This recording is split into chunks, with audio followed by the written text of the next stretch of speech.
It is a gorgeous morning. The roads are actually clear. It is not snowing. It snowed a lot last night, but the snowplows have been out, cleared it all up. And I just dropped Wes off at some friends. And on my way back, and I thought, you know what? It's another nice day for filming. Then we've got an Amish guy coming up here. So this particular area has Schwarzenstruber Amish. There's other Amish here as well, but these Schwarzenstrubers still do everything by hand. They are the most conservative Amish groups that I know. Pretty hard-working fellas. They got a bunch of sawmills and stuff around here. Anyway, here's a farm that's not Schwarzenstruber. I was going to show you one of theirs. They're very distinctive. They have a white house, red barn, red trim on the barn. It's very distinctive once you know what to look for. But of course, they're not here. I just passed a bunch. There should be some more coming up here. These are all individual lots. I was also thinking in my head again how different it is to have roads all over the place here. We have, well, just a square grid pattern of roads everywhere. And people living on them all. And how we just don't have that. Now, I know there's another Canadian fella in Nizhny Novgorod, and he was telling me that too. He missed that, the back roads, because that's just non-existent. At least in our part of Russia, it just doesn't exist. So here we have regular intervals. Here's another side road again, and there's people living down that road everywhere. So this is somebody's place. You know, this is another farm up here, belongs to someone else. And every farm, basically, you've got a house, you've got barns, and you've got land. Somewhere between 40 and 80 hectares, typically. There's another one on this side. Gorgeous day for filming. But this is still not, this is not the Amish I was talking about. It's too modern looking. We'll find one. I think there's still another one coming up here.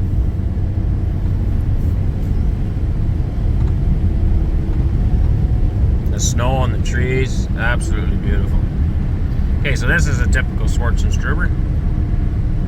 It's a very straight, square, simple house, white house. Now, not all of these barns are it, but the main one. This is a sawmill. I've actually been in this one 3 or 4 years ago. I brought some other Amish guys down here, and they were looking at this guy's sawmill to see how it worked. Anyway, here's another one. This is not Amish. This is regular people. That's a farm. There's another old farm on this side. No barn anymore, but it would have been at one point.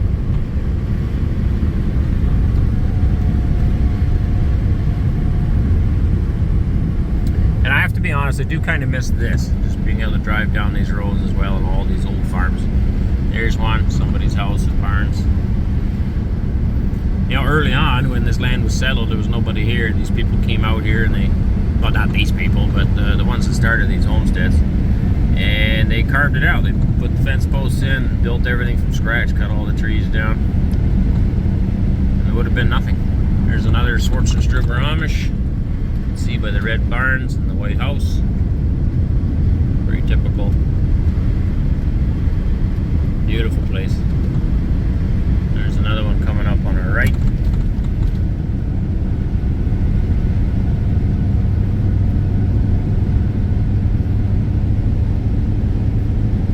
There's a very, very small percentage of people that are Amish, but there are still out there.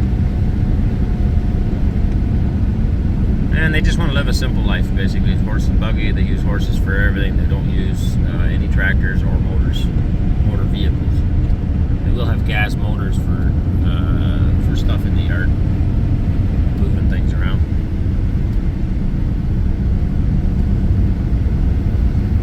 This is just somebody with a house in the country. Country living at its finest.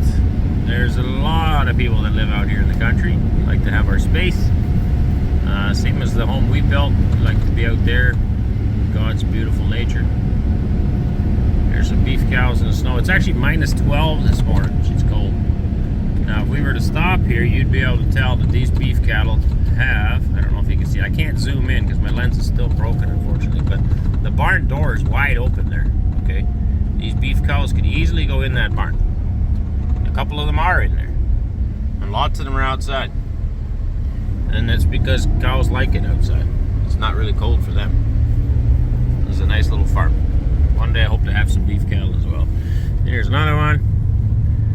Beautiful old century brick house.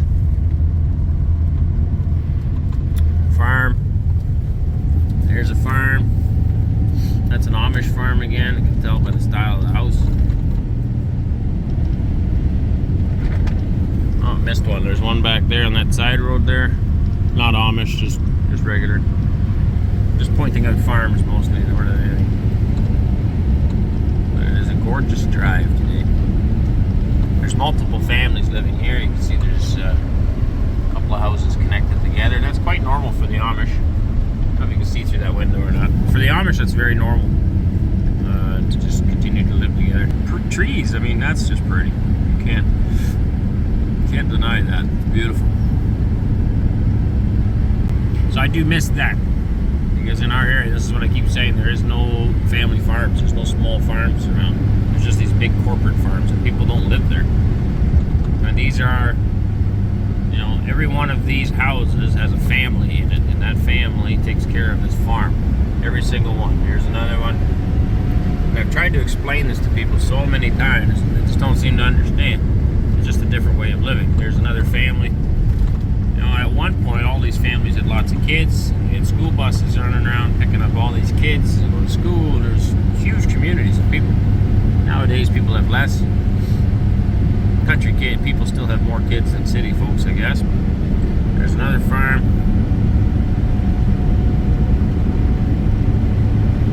There's another farm.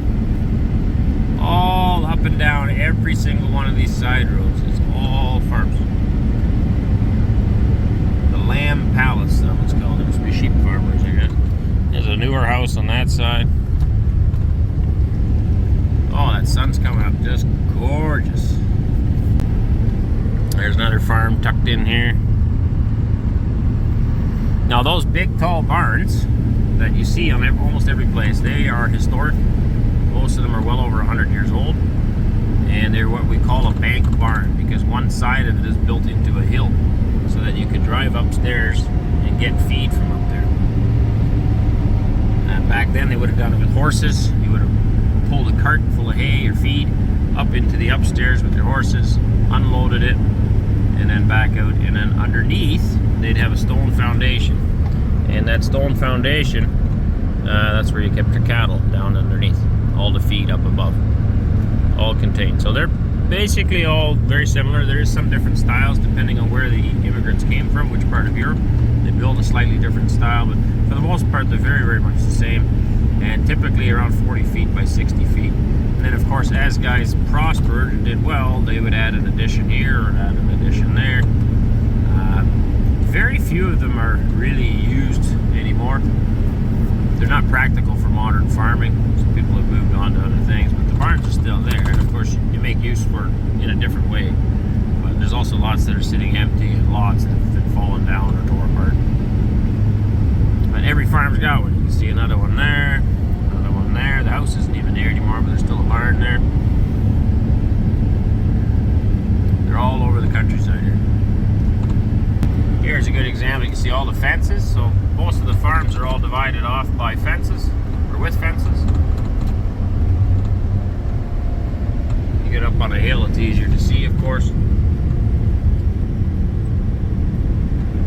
And there's X amount, I forget exactly how many, between the side roads. There's so many farms. I want to say 4, but I could be wrong. And then you have another road. Onward and onward, and all through southern Ontario. This is not the same road as I've filmed in the past. It's just, it looks the same in that sense because everywhere it was done more or less the same. Every county laid it out the same. The surveyors came in. They used chain, length of chain, and they had a team of guys, usually around 10 guys. They'd carve their way through the bush, chopping the trees that are in the way to make straight survey lines. And then when the settlers came, they were told, look, this is your piece, that's your piece, this is your piece. And they would go in there and start cutting the trees and turn it into farmland. It was just covered in trees, one end to the other. Men came in with axes, strong families, tough women, and made a home. Today, these people get to benefit from that hard work.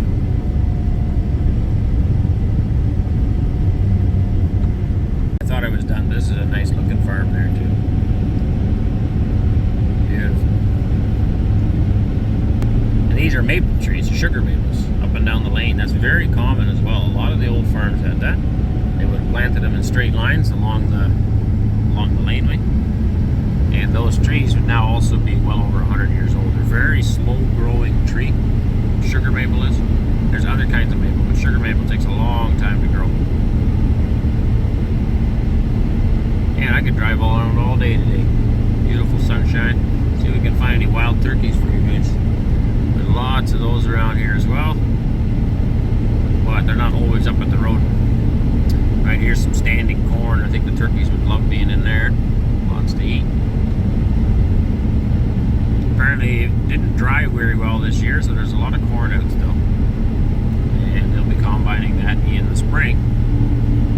Maybe throughout the winter if they can get out there, if the snow's not too deep. But quite often the snow's too deep. And if it gets deep enough, all the cobs are in the snow. That's going to make a mess too.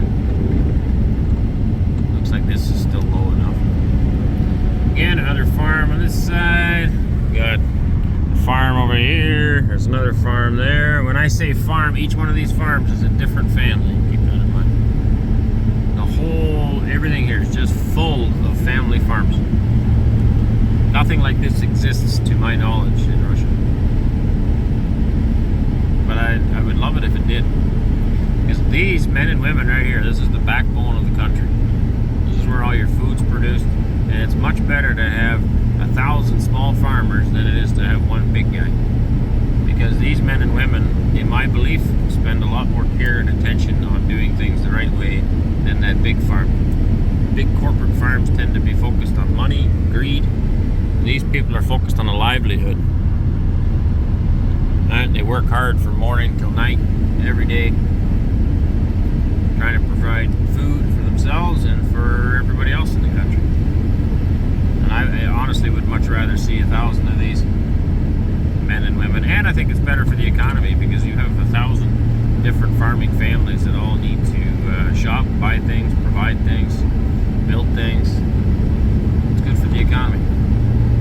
Get people living in the countryside again. Unfortunately, land here is so expensive now that many of these farm families have come to an end. They cannot afford to buy more land for their children. And so if they have 4 or 5 children, possibly one might be able to take over the farm. And that's it. It's extremely expensive to buy land here now. And when I see Russia, it's got full of opportunities. There's so much land sitting there, so much opportunity for production. If only we can connect the dots, connect all these hardworking kids here that have grown up their whole life on a farm, connect them with the cheap land there, make immigration a little more simple, and Russia's agricultural sector would be absolutely booming.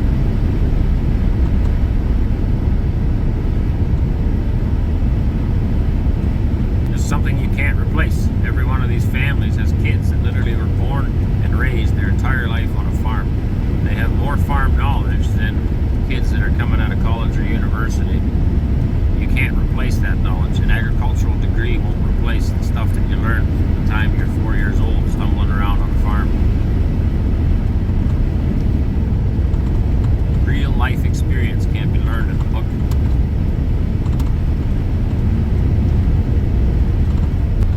Now, I want to also go show you guys sometimes equipment dealerships, because in order to service all these farms, every one of these farms has tractors, mowers, balers, rakes, plows, cultivators, seed drills, combines, and they need equipment dealerships for that. It's another thing that I find is lacking. There are equipment dealerships selling new stuff, but I have not found any used dealers. Whereas here you can find, guys with 20 acres full of used equipment. We have auction sales here all the time, people selling used equipment, whether that's online or in person, consignment sales, and also just dealerships where they sell new equipment but also used. You can bring your old tractor in, trade it in, buy a new one. Next guy can go there, buy the old one. So I'll try to show you guys that sometime as well. That's something that I really have found lacking, because it's really hard to find used equipment. There's no central source for it. You kind of look online and hope you find something, and there's not very much of it, again, because there isn't so many small farms. If you think all these farmers all have equipment and they update it once in a while, so there's just a lot of equipment versus the big farms. they may have bigger equipment and less of it, and not very much of it's for sale.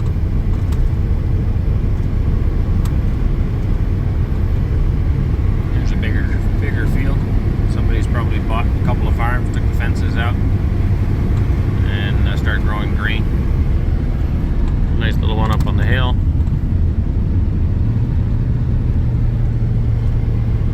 Alright, now for real, I gotta put the phone away, but I hope you guys enjoy it. I just love driving around here. Would I like to live here? No, it's too expensive. I can't afford to live here, but it is beautiful, and I think we can turn our farm into this. It's just, we need to plant some trees, and it's going to take time for them to get tall and get big enough, but there's just so much opportunity where we live. We look forward to continuing to build it into a successful operation, just like these successful farms.